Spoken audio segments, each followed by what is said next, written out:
What's good in the hood, folks? The Land on Smash giving you educational information on Bitcoin versus Litecoin, gold, and silver. Litecoin will probably be recognized as a non-security token and therefore a commodity, given its characteristics.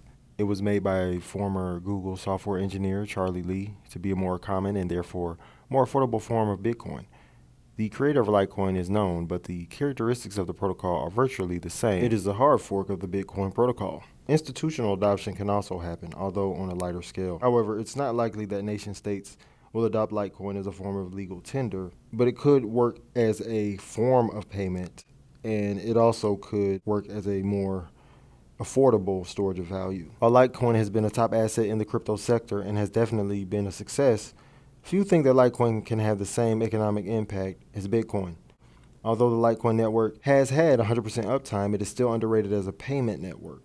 There are fewer miners on the Litecoin network, which leaves its network security vulnerable for an attack. Technically speaking, the Litecoin main chain shares a slightly modified Bitcoin codebase.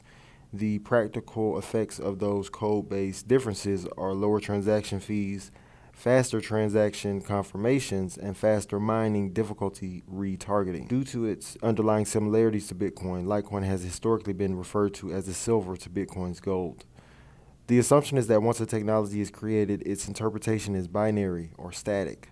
However, the technology that we're trying to interpret, Litecoin in this case, is actually dynamic because it is programmable. Interpretations of a dynamic technology can change. If the institutional consensus determines that Litecoin is a commodity, a non-security token, then anyone who owns Litecoin would in fact be owning digital property just like Bitcoin. Until government regulation steps in and defines exactly what Litecoin is, you can't yet assume that Litecoin isn't a commodity like Bitcoin. Once Bitcoin becomes more widely adopted, Litecoin may be a coin that other people may pay close attention to, and that makes the world a better place. Alright folks, that's all I got for you today. Don't forget to like my video and subscribe to the channel, and don't forget to follow me on Instagram and Twitter. You already know who it is. This is Bitcoin Versus, and this is Atlanta on Smash.